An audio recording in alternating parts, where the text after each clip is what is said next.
Jesús.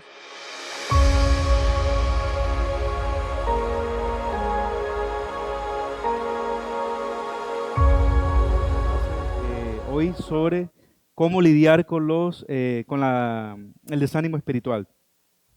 Y como creyentes, en diversos momentos de nuestras vidas, podemos decir que no somos ajenos a esto. Es decir, el hecho de que seamos creyentes no nos excluye de tener en algún momento, o muchos momentos incluso, desánimo espiritual.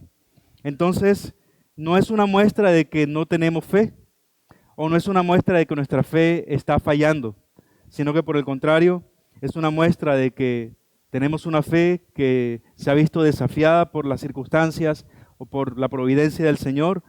Y a lo largo de la Escritura encontramos muchos personajes bíblicos que también batallaron en su momento con el desánimo espiritual. Podemos ver, por ejemplo, al profeta Elías cuando estaba siendo perseguido por Jezabel, a David cuando era perseguido por Saúl, o cuando estuvo abrumado por el pecado con Betsabé, y así muchos otros también. Entonces, son episodios en los cuales Dios parece distante, en el cual la oración se vuelve ardua, difícil, y el gozo que alguna vez sentimos en nuestra relación con Cristo parece haberse desvanecido. Parece como si en la mañana está la neblina y el sol abrumador del desasosiego y el sentimiento de soledad la hiciera desaparecer. En tales momentos podemos encontrarnos como se preguntó el salmista: ¿por qué te abates, oh alma mía? ¿Y por qué te turbas dentro de mí? Este desánimo, como decía ahorita, no es un síntoma de una fe defectuosa, como podemos incluso haber escuchado o incluso haber sido señalados en algún momento. Es más bien parte de la experiencia auténtica del peregrino cristiano que atraviesa el valle de lágrimas del que hablan las Escrituras. Vemos que David, un hombre de quien el Señor dijo que era conforme a su corazón, él se lamentaba por la ausencia percibida de Dios. Dice incluso en uno de los salmos: vuélveme, Señor, el gozo de tu salvación. No que hubiera perdido la salvación, pero se había perdido el gozo de estar delante del Señor. Vemos a Elías que después de la victoria en el Monte Carmelo, cayó en una desesperación profunda bajo lo negro e incluso en el versículo 4 del 1 Reyes 19 pedía la muerte. O en el versículo 10 decía: han matado a espada a tus profetas y solo yo he quedado y me buscan para quitarme la vida. O el nuevo Elías, Juan el Bautista, desde su celda de prisión envió a discípulos a preguntar si Jesús realmente era el Mesías prometido, como vemos en Lucas 7, porque su visión del Mesías era aquel que los iba a libertar políticamente, pero la victoria de Cristo era más allá de una victoria física, era la libertad del pecado, pero eso no lo veían en ese momento. Entonces el desánimo espiritual puede provenir de muchas fuentes. Puede ser por causa de nuestro cansancio físico, de estar físicamente agotados, de la persistencia de algún pecado en nuestras vidas, de circunstancias abrumadoras o simplemente la providencia de Dios que nos permite pasar por estos momentos de sequedad espiritual.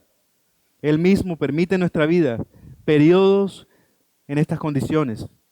Y lo que debemos entender es que mucho más allá de ser una experiencia de la cual deberíamos avergonzarnos, el desánimo espiritual puede convertirse en una oportunidad para profundizar nuestra dependencia de la gracia de Dios y descubrir que su fidelidad permanece inquebrantable, incluso cuando nuestros sentimientos fluctúan.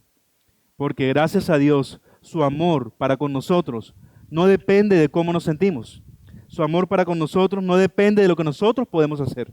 Su amor viene de su sola gracia, de su solo amor incondicional, y lo podemos amar a Él porque Él nos amó primero. Vemos entonces ahora a la luz del Salmo 42 cómo el Señor nos trae sabiduría para poder lidiar con este tema. Este es el texto base en el cual nos vamos a guiar, Salmo 42, versículos del 1 al 11. Dice: sed de Dios en la angustia y en el desierto. Como el ciervo anhela las corrientes de agua, así suspira por ti, oh Dios, el alma mía. Mi alma tiene sed de Dios, del Dios viviente. ¿Cuándo vendré y me presentaré delante de Dios? Mis lágrimas han sido mi alimento de día y de noche. Mientras me dicen todo el día, ¿dónde está tu Dios? Me acuerdo de estas cosas y derramo mi alma dentro de mí, de cómo iba yo con la multitud y la guiaba hasta la casa de Dios con voz de alegría y de acción de gracias, con la muchedumbre en fiesta. ¿Por qué te desesperas, alma mía, y por qué te turbas dentro de mí? Espera en Dios, pues he de alabarlo otra vez, por la salvación de su presencia. Dios mío, mi alma está en mí deprimida. Por eso me acuerdo de ti desde la tierra del Jordán y desde las cumbres del Hermón, desde el monte Mizar. Un abismo llama a otro abismo a la voz de tus cascadas. Todas tus ondas y tus olas han pasado sobre mí. De día mandará el Señor su misericordia y de noche su cántico estará conmigo. Elevaré una oración al Dios de mi vida. A Dios, mi roca, diré, ¿por qué me has olvidado? ¿Por qué ando sombrío por la opresión del enemigo? Como quien quebranta mis huesos, mis adversarios me afrentan. Mientras me dicen todo el día, ¿dónde está tu Dios? ¿Por qué te desesperas, alma mía, y por qué te turbas dentro de mí? Espera en Dios, pues lo he de alabar otra vez.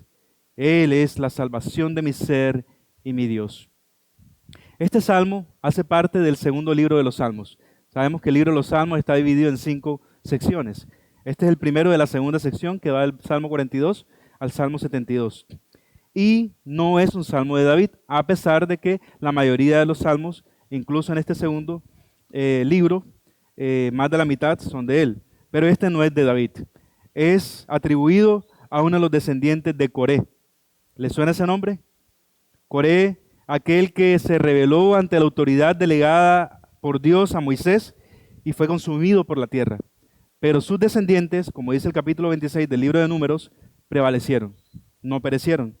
Y ellos, tal vez en respuesta a la misericordia de Dios, se dedicaron al servicio en el templo con alabanzas por medio de música. Masquil, uno de estos músicos, compuso este salmo, esta alabanza. Y veremos cómo nos enseña el Señor a tratar con el desánimo espiritual a través de este salmo, el Salmo 42. Y lo estudiaremos a la luz de los siguientes puntos. Primero, la anatomía del desánimo espiritual, versículos del 1 al 4. El propósito providencial en nuestro desánimo, versículos del 5 al 7.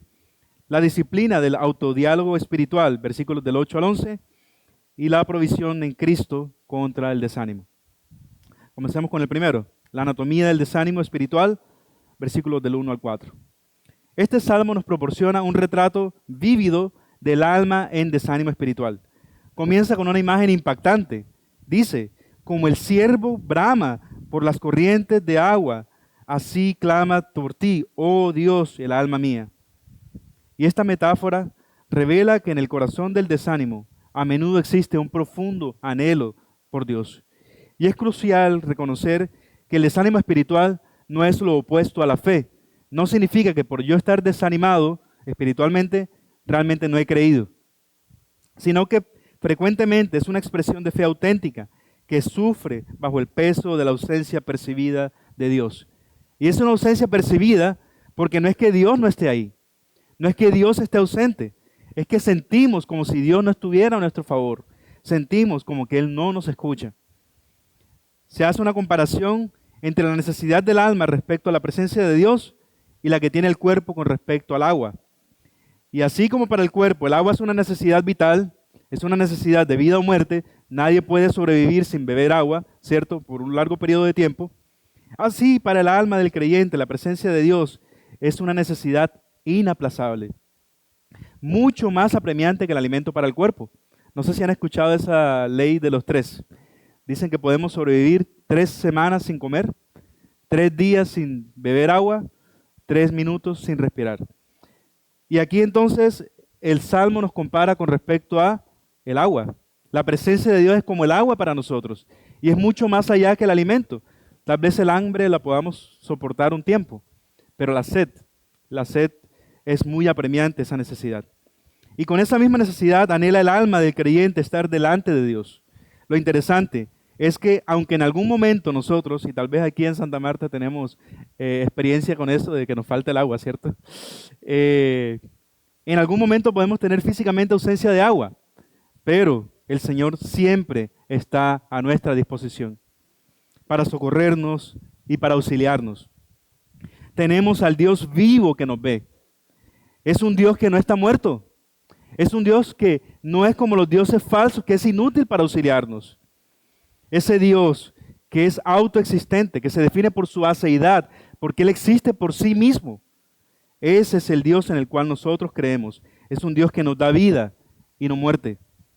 Ese es el Dios viviente al cual hace referencia el salmista en el versículo 2 y del cual Él tiene sed, al cual Él anhela. El salmista continúa preguntando, ¿cuándo vendré y me presentaré delante de Dios? Esta pregunta revela la paradoja del desánimo espiritual. Precisamente cuando Dios parece ausente, es cuando nosotros como creyentes más intensamente lo buscamos. Luego confiesa en el versículo 3, fueron mis lágrimas mi pan de día y de noche, mientras me dicen todos los días, ¿dónde está tu Dios? Y aquí vemos tanto el dolor interno del desánimo como la presión externa que lo intensifica. Aquellos que le dicen, te sientes desanimado, pero parece que Dios te ha abandonado. ¿Será que tú sí realmente tienes un Dios? Y continúa en el versículo 4. Me acuerdo de estas cosas y derramo mi alma dentro de mí, de cómo iba yo con la multitud y la guiaba hasta la casa de Dios, con voz de alegría y de acción de gracias, con la muchedumbre en fiesta. Aquí el salmista estaba desanimado porque no podía estar ante la presencia de Dios con sus hermanos. Dice un poco más adelante que él estaba en Hermón, al norte de Israel. Entonces no podía estar en el templo en ese momento. Y él recordaba aquellos tiempos en los que él estaba ahí adorando al Señor y su alma anhelaba estar nuevamente ahí, en la presencia de Dios, alabándolo. Y esto es algo que un impío nunca desearía. Un impío no desea estar delante del Señor. Y esto es una muestra que está hablando de un creyente, no de una persona que no tiene fe. De hecho, el Señor Jesucristo dice en Juan 3, versículos del 19 al 21, y este es el juicio, que la luz vino al mundo y los hombres amaron más las tinieblas que la luz, pues sus acciones eran malas. Porque todo el que hace lo malo odia la luz y no viene a la luz para que sus acciones no sean expuestas. Pero el que practica la verdad viene a la luz para que sus acciones sean manifestadas, que han sido hechas en Dios.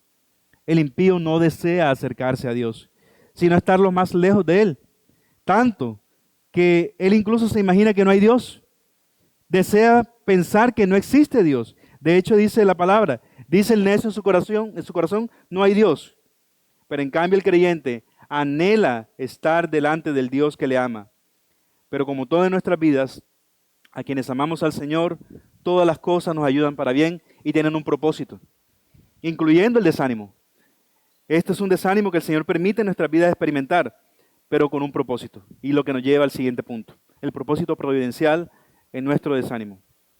Después de expresar su desaliento, el salmista empieza a ser como un monólogo con su alma, empieza a hablar consigo mismo. Y se habla sabiduría. Lleva sus emociones delante de Dios y le pregunta a su alma si realmente hay motivos para estar desanimado. Se pregunta si estas motivaciones, en cambio, superan las razones para estar esperanzado. A lo largo del Salmo, el salmista menciona algunas cosas que podríamos decir son razones válidas para una persona estar desanimada espiritualmente.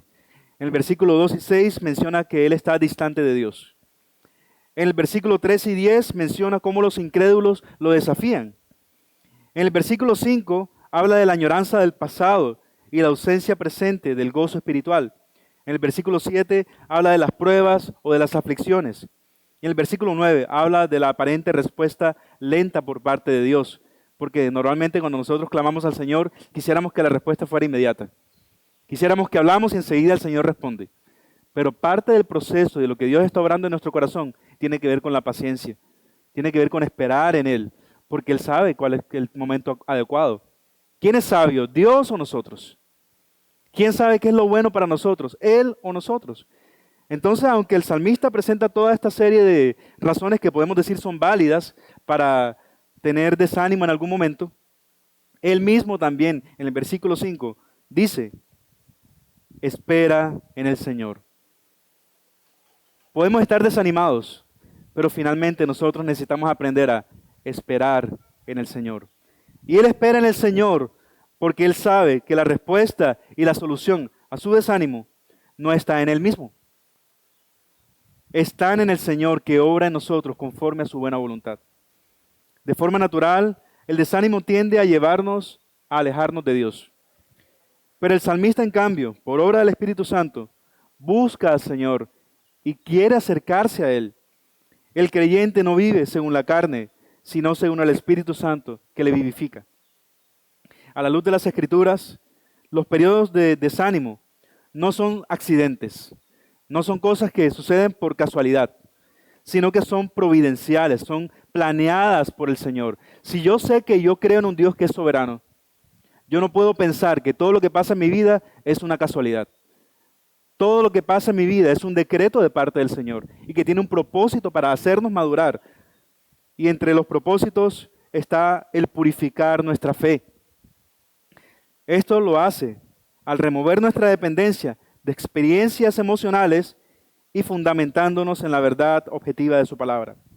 Como observó el doctor Sproul en sus enseñanzas sobre el sufrimiento, lo que tenemos que conocer no es siempre el por qué, sino conocerlo a Él, conocer a Dios. La presencia de Dios se convierte en la respuesta suficiente, incluso cuando no recibimos explicaciones detalladas de por qué suceden las cosas. Así le sucedió a Job. Cuando Job empezó a sufrir y en su momento empezó a cuestionarle a Dios, ¿por qué me pasa esto? ¿Por qué perdí mis hijos? ¿Por qué perdí las posesiones que tú me dabas? Prácticamente perdió hasta la esposa, ¿no? La esposa le dijo, muérete, ¿cierto? Dios finalmente no le dio respuesta a cada una de sus inquietudes, sus interrogantes, sino que Dios se presentó delante de él. Estuvo ahí y le mostró que Él era soberano. Y esa fue la respuesta que Job recibió, y entonces él pudo decir, de oídas te había oído, mas ahora mis ojos te ven. Entonces, a través del desánimo espiritual, el Señor también purifica nuestra fe. Pero no solamente purifica nuestra fe, también el Señor nos enseña a perseverar. Estos periodos no muestran que la fe verdadera, nos muestran que la fe verdadera persiste, no solo cuando estamos, digamos, 100% confiados en el Señor, sino también en momentos de oscuridad, en momentos de desconfianza. En el versículo 5, el salmista comienza a hablarse a sí mismo, a predicarse a sí mismo. ¿Por qué te abates, oh alma mía? ¿Y por qué te turbas dentro de mí? Espera en Dios, porque aún he de alabarle. Y esto nos dice a nosotros, así como se decía él mismo, aún no he muerto. Me siento mal, me siento como si estuviera muerto, pero no he muerto. Tengo vida. Y mientras tenga vida, puedo alabar al Señor aquí en la tierra. Y si el Señor me lleva a su presencia, también podré alabarlo allá en la eternidad.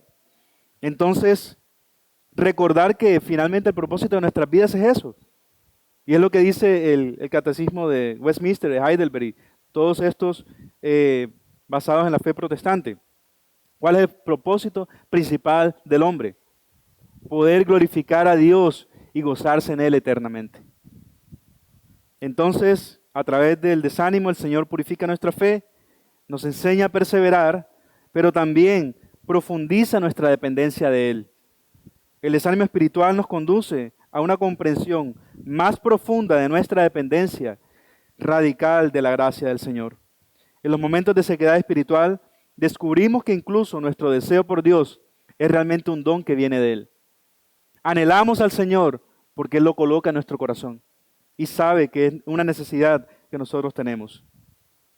En esta porción, el salmista hace un uso hermoso del lenguaje poético, reflejando cómo él se sentía, para transmitir con palabras lo que él estaba experimentando. Dice el versículo 6 y 7, que él estaba deprimido, que se sentía desalentado, que siente como si le cayera todo encima, que siente como si lo cubrieran las aguas, como si estuviera ahogándose. Y no es esto normalmente como la gente dice sentirse cuando está desanimada, cuando se siente sin esperanza. como si estuvieran perdiendo el oxígeno, que estuviera cubierto por la tierra, que no tiene para dónde escapar. No sé si ustedes pueden identificarse con las imágenes que presenta el salmista acá. Sin embargo, él, en medio de su desesperación, no se echa a morir. Él clama al Señor y reconoce que en medio de todo, el Señor está ahí. Y clama al Señor porque sabe que el Señor lo puede escuchar. Porque no es un Dios que está lejos de él realmente, porque es un Dios que tiene el oído inclinado a su pueblo.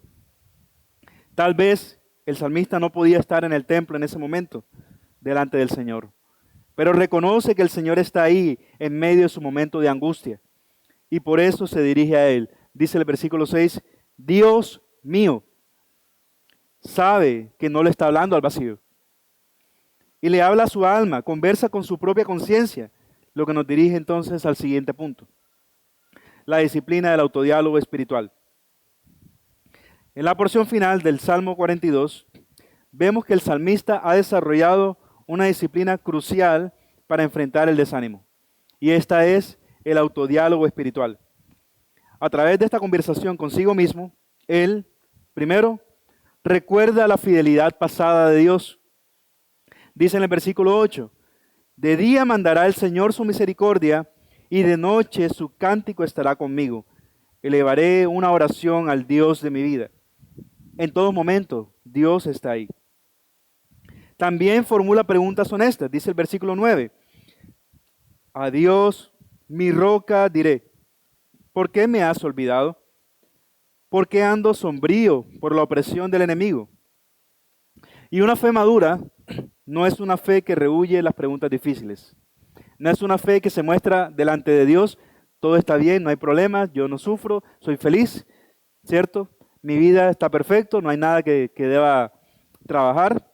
No, realmente expone su corazón delante de Dios, sabiendo que Dios es poderoso para orar de la forma que solamente Dios puede hacerlo.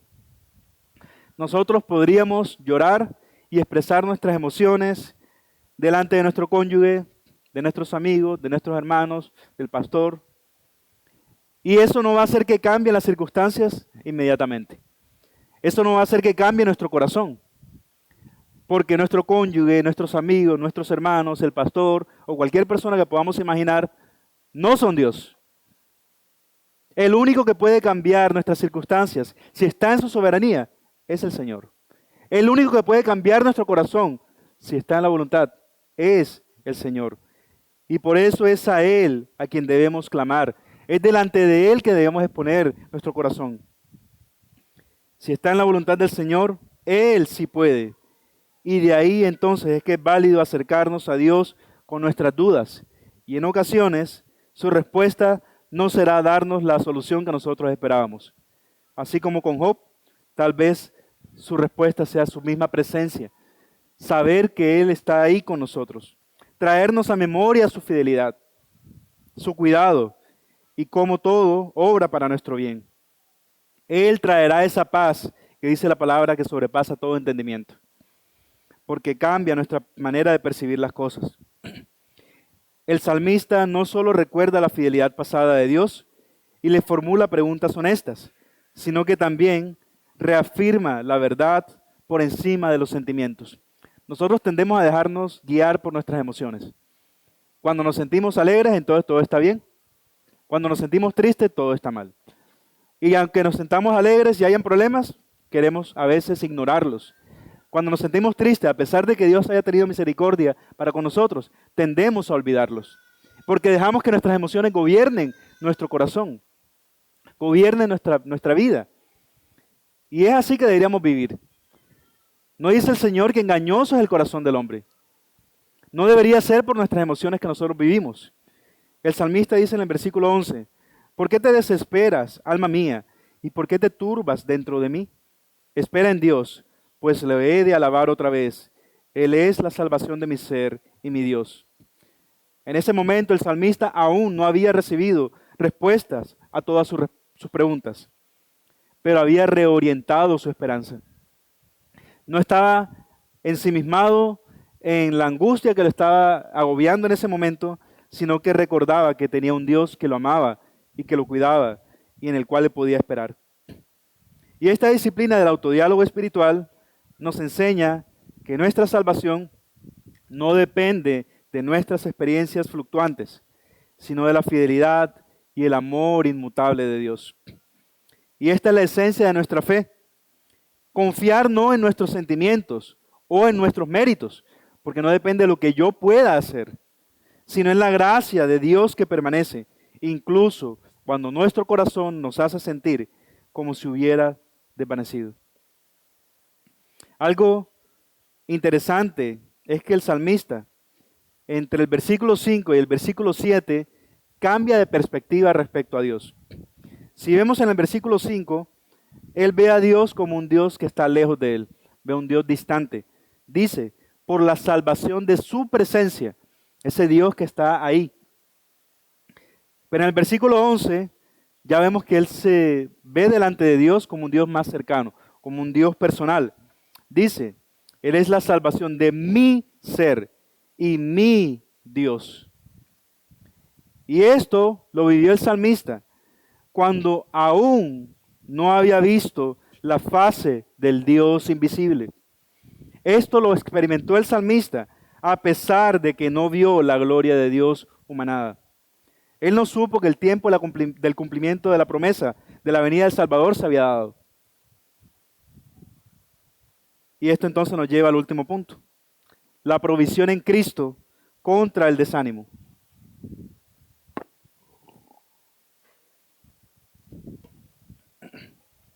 Cristo mismo experimentó el desánimo espiritual. Y lo experimentó en su forma más pura y terrible. En la cruz exclamó, como dice Mateo 27:46, Dios mío, ¿por qué me has desamparado? Jesucristo en ese momento experimentó las espaldas de Dios. Experimentó lo que todo aquel que no confía en el Señor mientras está con vida va a experimentar por toda la eternidad en el infierno. Ese grito nos enseña varias verdades cruciales.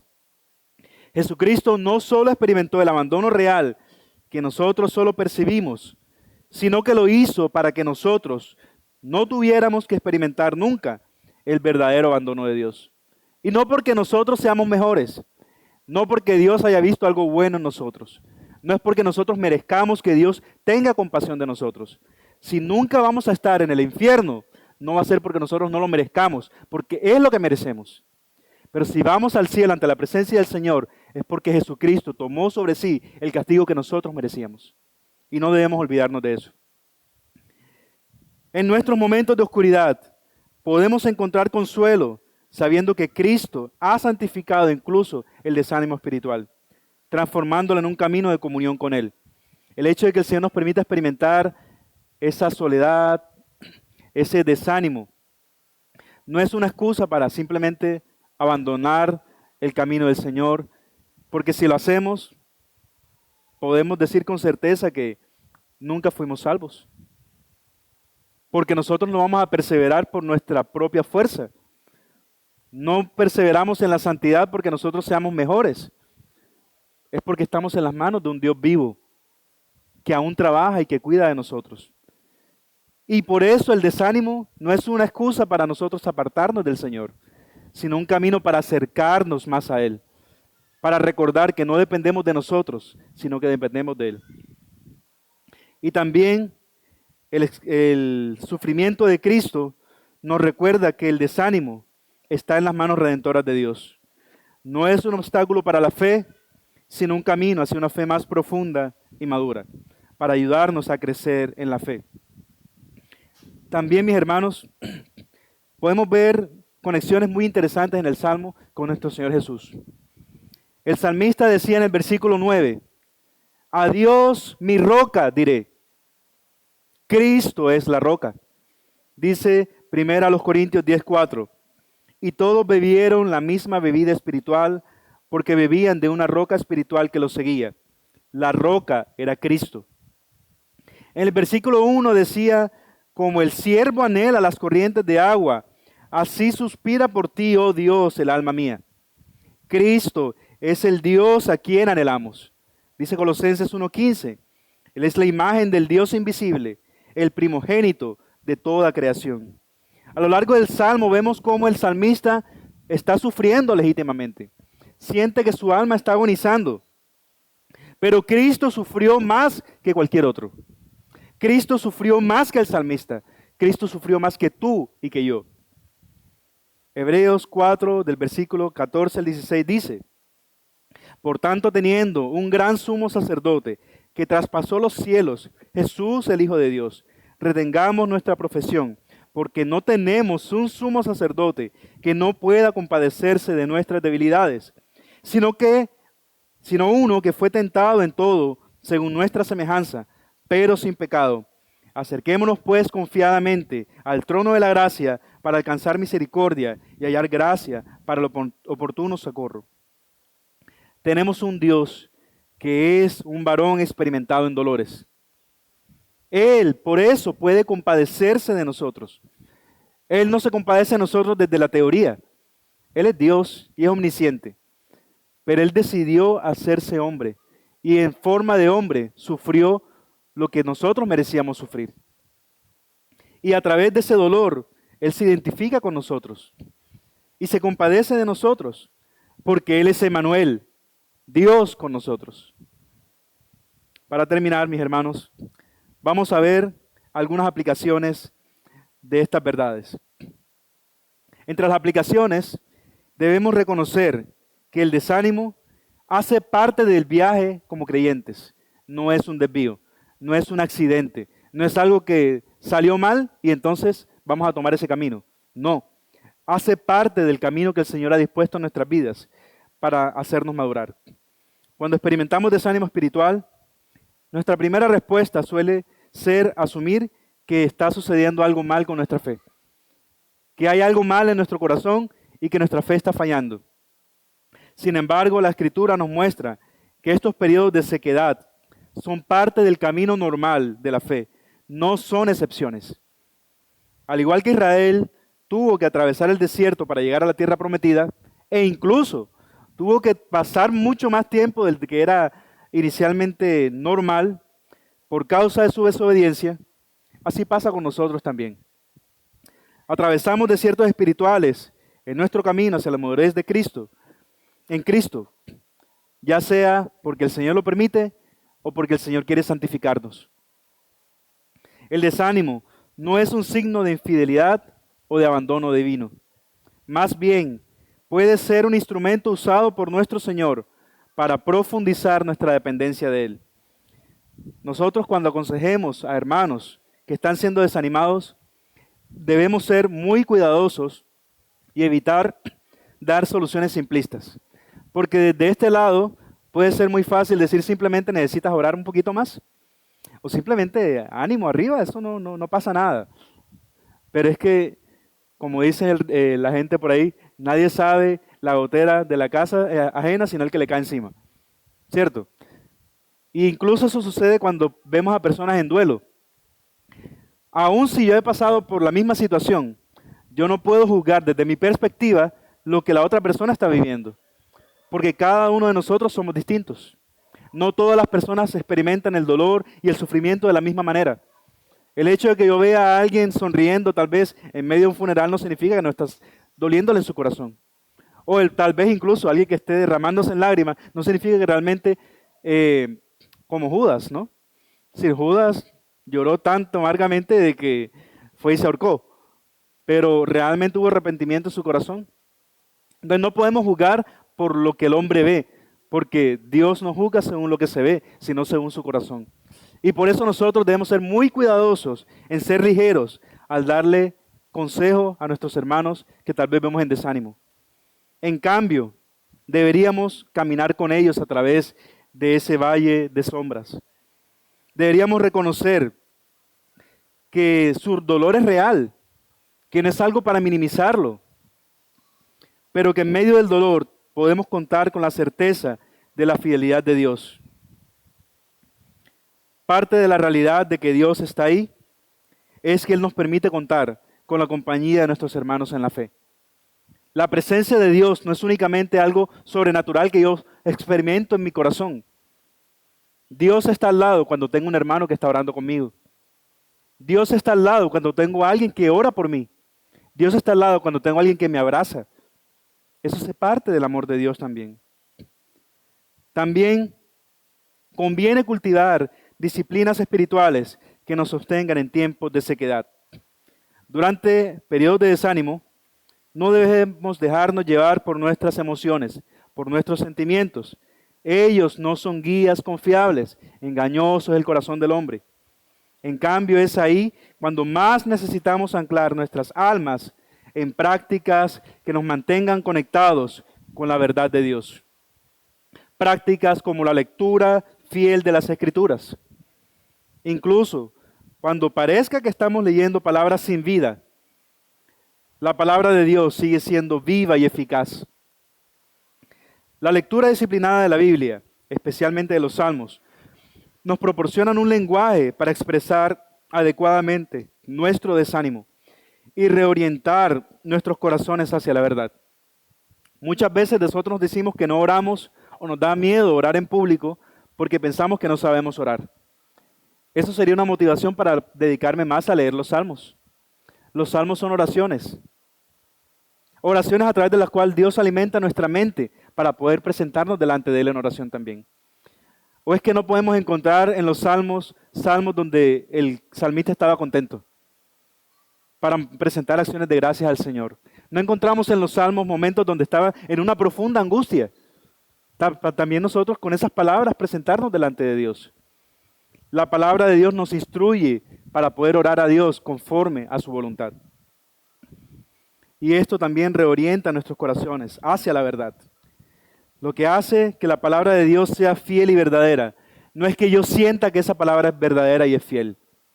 Lo que hace que esa palabra sea fiel y verdadera es el carácter fiel y santo del Dios que la pronunció. Si Dios sigue siendo Dios y su carácter no ha cambiado, su palabra permanece. Y todo cuanto Él dijo se cumplirá. Y puedo confiar que es así. Cristo sigue siendo Señor, sea que yo lo considere como tal o no. Aún aquellos que no reconocen al Señor, dice en Apocalipsis, que van a doblegar sus rodillas delante del Señor. Crean en Él o no. Digan en su vida que Jesús es Señor o no. Toda rodilla, toda, no algunas, ni la mayoría, toda rodilla se doblará delante del Señor. Entonces el Señor, el Señor de mi vida, debe ser también Señor de mis emociones. Yo no debo dejar que mis emociones guíen mi vida, sino mi Señor. Como decía el hermano Ronald en una conversación que tuvimos en una clase anterior, si nuestros hijos nos llaman a nosotros Señor y nosotros llamamos al Señor Señor, es porque estamos dispuestos a obedecerle. Yo no puedo llamar Señor a alguien a quien yo quiero ignorar. A alguien que me da una orden y yo voy a descuidarla. Entonces debe ser Señor de mi vida, incluyendo mis emociones. Y debemos descansar en la verdad de su palabra. También debemos recordar que debemos orar honestamente delante del Señor. El desánimo espiritual a menudo afecta nuestra vida de oración. Debemos recordar que podemos orar con honestidad, siguiendo el ejemplo del salmista, que expresaba francamente su dolor y su confusión. No es pecado presentarme delante de Dios con mis dudas, con mis preguntas. Es pecado presentarme delante de Dios con mi queja.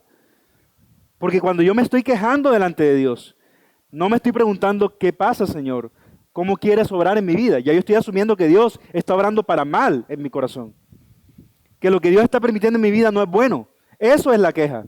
Pero la duda es realmente, Señor, no entiendo. Ayúdame a entender. Redirecciona mi visión de tal forma que yo pueda entender cómo a través de esto tú me estás moldeando a Cristo. Y eso no es pecado. El padre del endemoniado, cuando no entendía lo que estaba pasando, en Marcos 9:24 le dijo, Señor, yo creo, pero ayuda a mi incredulidad. Y esta es una oración perfectamente legítima. Jesús no lo fulminó en ese momento. ¿No es cómo te atreves a decirme eso? No, Jesús conoce nuestro corazón. Sabe que nosotros somos débiles. Se acuerda de que nosotros somos polvo. Y por eso podemos presentarnos delante de Él con nuestras oraciones honestas. No olvidemos que Dios es omnisciente y Él conoce nuestra oración antes de que nosotros la hagamos. Pero obedecer y orar muestra que estamos confiando en el Señor, que podemos esperar realmente en Él para actuar en nuestras vidas de la forma que solo Él puede hacerlo, porque clamamos a Él como nuestro Padre. Él no es pecador como lo somos nosotros, ni tampoco como lo han sido nuestros padres terrenales. Nuestro Padre Celestial es justo y es santo, y Él nos dará lo que es bueno, como dice Santiago 1:17. Toda buena dádiva y todo don perfecto viene de lo alto. Desciende del Padre de las luces, con el cual no hay cambio ni sombra de variación. También debemos recordar que no debemos menospreciar la comunión con otros creyentes. Precisamente cuando menos deseamos estar con nuestros hermanos, tal vez durante estos tiempos de desánimo espiritual, es cuando más las personas se ausentan de la iglesia, no van a los ecos, no vienen a los estudios de los miércoles, dejan de orar. Es cuando más necesitamos de la comunión con nuestros hermanos. Una congregación saludable proporciona un espacio donde podemos ser honestos acerca de nuestras luchas y de nuestras batallas, sin temor a ser juzgados, y donde otros pueden animarnos en nuestra fe cuando nuestra propia fe vacila.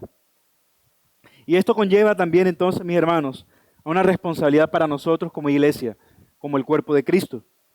Como iglesia necesitamos sabiduría del Señor para tener discernimiento en el trato de los unos con los otros. Porque es muy fácil, cuando vemos a un hermano desanimado, empezar a caerle encima. En vez de darle ánimo y de acompañarlo, señalamos como que estuviera pecando. Como que estás así porque tu comunión con el Señor está mal. Y tal vez eso no sea una mentira, pero no es lo que la persona en ese momento necesita escuchar. Necesita recordar que sí es pecador, pero que hay un Dios que tiene misericordia de él. ¿Y no será que Dios quiere usarnos a nosotros como un ejemplo, un instrumento de esa misericordia? ¿O es que Dios quiere usarnos como el martillo que le cae encima? ¿Será que eso es lo que Dios hace con nosotros? Si así fuera, Cristo no hubiera venido. Si Dios quisiera darnos el justo castigo de nuestro pecado, Cristo no hubiera venido a la tierra y no se hubiera entregado por nuestro pecado. Porque lo que merecíamos era eso, el castigo. Entonces, si Dios no actuó de esa manera para con nosotros, ¿por qué vamos a actuar de esa manera para con nuestro hermano que está débil? Dice 1 Tesalonicenses 5:14, versículo que incluso recordó el pastor Jacobis el viernes pasado en el ayuno. Les exhortamos, hermanos, a que amonesten a los indisciplinados, animen a los desalentados, sostengan a los débiles y sean pacientes con todos. Quien está débil requiere apoyo. El desalentado necesita ánimo y el indisciplinado requiere exhortación. Pero solamente en la dirección del Espíritu Santo es que nosotros podemos entender en qué situación está cada uno. Si no tenemos dirección del Espíritu Santo, es cuando nosotros terminamos exhortando al desanimado, recargando al débil o animando al indisciplinado. Pero además de todo esto, el Señor nos pide ser pacientes para con todos. Y debemos ser pacientes porque Dios es paciente con cada uno de nosotros. De aquello que el Señor nos da, de eso debemos dar. Lo que de gracia has recibido, de gracia puedes dar. Si Dios ha sido paciente contigo, tan paciente que no te permitió morir en tus delitos y pecados, y te permitió reconocerte como pecador, y poder arrepentirte y confiar en la obra de Cristo, ¿por qué no podemos ser pacientes también con aquel que vemos desanimado? No es una cuestión de que simplemente yo le digo, ánimo, y enseguida la persona se anima. Mi palabra no tiene poder para hacer eso. Pero podemos redireccionar a esa persona, a aquel cuyas palabras sí tienen vida y vida eterna. Y esto también es un llamado a conocernos mutuamente, a pasar tiempo con nuestros hermanos. Dios nos da sabiduría a través de su palabra y nos da discernimiento a través de su Santo Espíritu, pero nada sobrepasa el poder conocer a una persona al poder compartir con ella. Yo no conozco a aquel con quien yo no comparto, con quien no hablo, o incluso aquel a cual evito, porque a veces hacemos acepción de personas y en medio de la iglesia esto no debería darse. No debería darse, porque en medio de la iglesia del Señor no hay creyentes de segunda clase. No hay una categoría de creyentes. Este vale más o este vale menos. Porque todos fuimos comprados por la misma sangre preciosa de nuestro Señor Jesucristo. El Señor nos da la misma dignidad a cada uno de nosotros. E incluso cuando Pablo habla de los diferentes miembros, que es una de las imágenes de la iglesia, el cuerpo de Cristo, ¿cierto? Y habla de los diferentes miembros. ¿Qué habla Pablo? Aquellos miembros más débiles requieren más cuidado, más protección. Entonces, este es un llamado no solamente a tener discernimiento de parte del Señor, sino a gastar mi tiempo en compartir con mi hermano, en realmente conocerle. Porque entonces cuando yo lo conozco, yo puedo darme cuenta cuando hay un cambio. Cuando todos los días lo veía animado, venía contento, no faltaba frecuentemente a la iglesia y de repente dejó de venir. O si lo llamo, siento su voz apagada. ¿Cómo me voy a dar cuenta yo de eso si no comparto con mi hermano? Entonces es un llamado, mis hermanos, a compartir legítimamente tiempo con nuestros hermanos y poder discernir quién está desanimado, quién está debilitado o quién está siendo indisciplinado. Si no me acerco a sus vidas, si no me tomo el tiempo de conocerles y caminar juntos, no voy a poder hacerlo. Y esto es juzgar con justo juicio. Cuando la Biblia hace referencia a juzgar con justo juicio, implica esto, a no juzgar por lo que yo puedo ver o lo que a mí me parece, sino por lo que realmente es en el discernimiento del Espíritu Santo. Y mis hermanos, la palabra nos llama en Eclesiastés 4, del 9 al 12. Más vale dos que uno solo, como iremos a aprender en nuestra serie. Pues tiene mejor pago para su trabajo. Porque si uno de ellos cae, el otro levantará a su compañero. Pero ay del que cae cuando no hay otro que lo levante. Además, si dos se acuestan juntos, se mantienen calientes. Pero uno solo, ¿cómo se levantará? Y si alguien puede prevalecer contra él, que está solo, dos le resistirán. Un cordel de 3 hilos no se rompe fácilmente. Con nuestros hermanos, tal vez no somos cónyuges, es decir, no somos esposos y esposas de todos nuestros hermanos en la iglesia, ¿cierto? Que es el foco principal de este pasaje. Pero hay un principio que está ahí, que es el principio del compañerismo, de la ayuda mutua, del apoyo mutuo. Y todos somos la novia de Cristo. Y debemos cuidar los unos de los otros, porque Dios desea que todos lleguemos juntos a la estatura de nuestro Señor Jesucristo. Esta no es una carrera contra reloj en la que yo intento llegar primero y no me importa el que viene atrás. Si somos creyentes, Dios coloca en nuestro corazón que cuando hay alguien que queda rezagado, yo lo acompaño para que pueda ir junto conmigo. Porque Dios quiere que todos crezcamos hasta llegar a la estatura de Cristo. Nuevamente, en el cristianismo, en la iglesia, no hay creyentes o cristianos de segunda clase o de segunda categoría. Y si creemos en ese Dios que compró nuestras almas a precio de su sangre, debemos entregar nuestras vidas para poder animar a aquel que está desanimado, poder exhortar a aquel que lo necesita también, pero no buscando machacar su alma, sino buscando la restauración de su ser, buscando que vuelva a reencaminarse al Señor. Ese es el propósito de la disciplina. Si el propósito de la disciplina fuera acabar con nosotros, al primer pecado, Dios nos desaparecería. Y esta iglesia estuviera vacía. No hubiera nadie aquí hablando en este momento. ¿Quién de nosotros no es pecador? Pero lo que nos sostiene es que Dios, a pesar de que somos pecadores, se acuerda que somos polvo. Y por eso envió a Cristo. Y en Él encontramos misericordia. Y de esa misma misericordia debemos extender a nuestros hermanos. Si en algún momento el Señor nos permite estar un poquito más fuertes, no es para que yo me sienta mejor. Ah, qué bueno soy yo. Sino para que de esa fuerza que Dios nos da, podamos esforzar a aquel que está debilitado.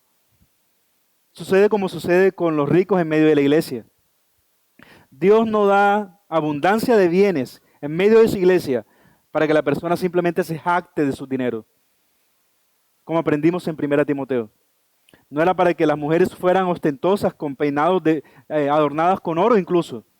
Era para que de esos bienes pudieran aliviar a aquellos que no tenían nada.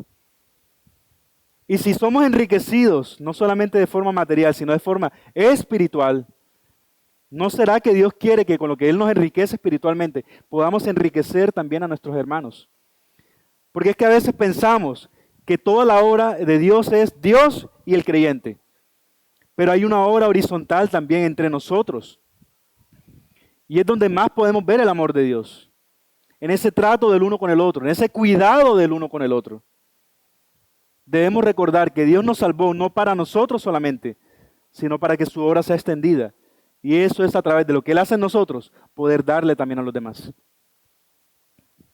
La vida en comunión con los hermanos, el exponernos a ser edificados y edificar por medio de los dones dados a la iglesia, la oración, la meditación de la palabra y las demás disciplinas espirituales, así como sucede con el ejercicio físico, en el momento que más lo necesitamos es cuando menos queremos hacerlo. Aquella persona que sabe que necesita hacer ejercicio porque necesita bajar de peso, mejorar su condición, no es cuando más se siente con ganas de ir a hacer ejercicio, ¿o sí? Así pasa con nuestra vida espiritual. En el momento que menos queremos es cuando más debemos esforzarnos, negarnos a nosotros mismos y orar aún cuando no tenga ganas. Congregarnos aún cuando no quiera ir. Siempre que tenga excusas que estén llegando a mi mente, probablemente de parte del enemigo, debería recordarme la verdad de que no deberíamos dejar de congregarnos como muchos tienen por costumbre. Obedecer al Señor es lo que debemos hacer. Haremos lo que a nosotros nos corresponde y Dios hace lo que solo Él puede hacer. Si vivimos por fe delante de Él, esto sucederá. Debemos perseverar en la meditación de la palabra de Dios, orar honestamente delante del Señor, mantener la comunión con nuestros hermanos como parte de las disciplinas espirituales que Dios provee en medio del desánimo para sostenernos. El desánimo no es un accidente en la vía, sino parte del camino decretado en la soberanía de Dios para madurar en nuestra fe.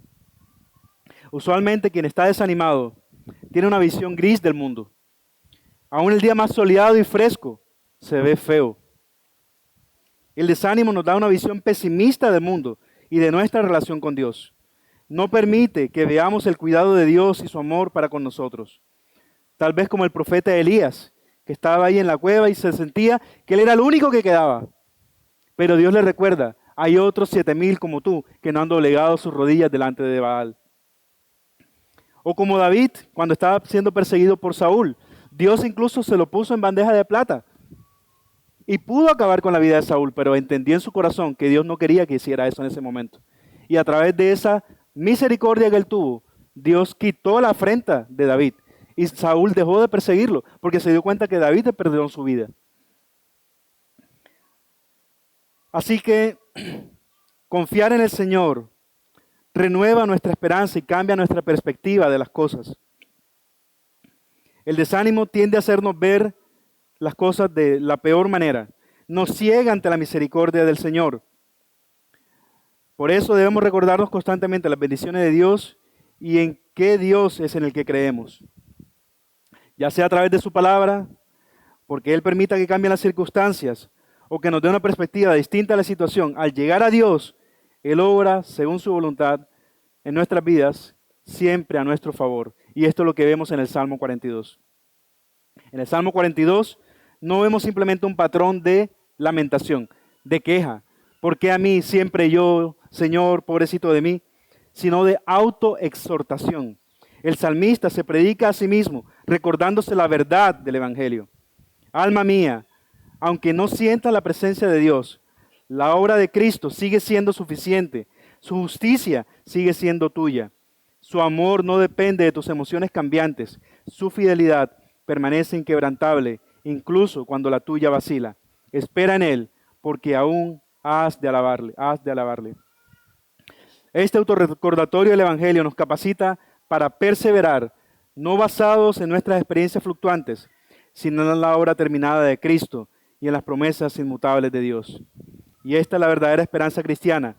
No que siempre nos sentiremos espiritualmente vibrantes, sino que Dios es fiel incluso cuando nosotros no lo somos. Por medio del Evangelio entramos en relación con Dios como nuestro Padre Celestial. Somos adoptados como hijos de Él. Por medio del Evangelio nos recordamos cada día que no somos huérfanos. Tenemos un Padre que nos ama y una familia en Cristo que nos cuida. Es el Evangelio lo que nos sostiene desde el primer día de nuestra salvación hasta el último día en esta tierra. El Evangelio nos lleva a considerar al otro como superior a nosotros mismos y a preocuparnos por el bien incluso de nuestros enemigos. ¿Cuánto más del de nuestros hermanos?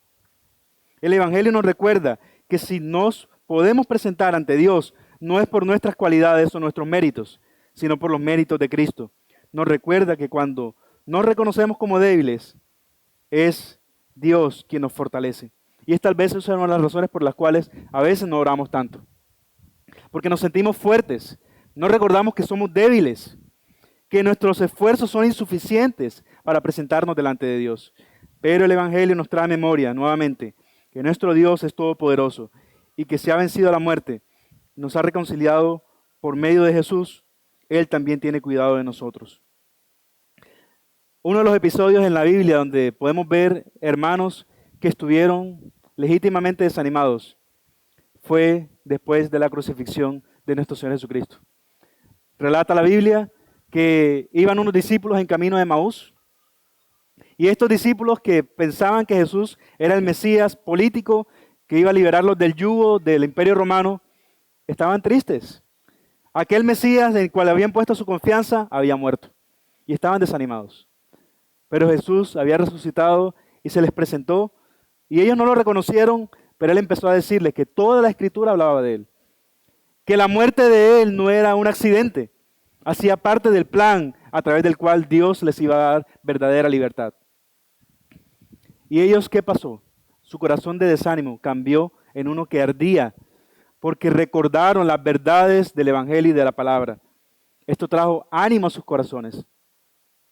Hubo un hombre también, y esto recomiendo la película Rey de Reyes, a través de eso me recordó el Señor esta parte. Hubo un hombre que, así como el salmista, sintió que todo le caía encima, que se sintió literalmente que se estaba ahogando.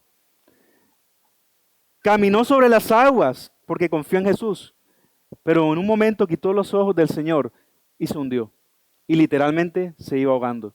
Pero clamó al Señor y le dijo: Señor, Maestro, sálvame que perezco. Jesús pudo haber dicho: te lo dije, ahí tienes, te lo mereces. Pero no hizo eso. Él le extendió su mano y lo rescató. Porque ese es el Dios en el que creemos. Ese es el Jesús en el cual tenemos esperanza.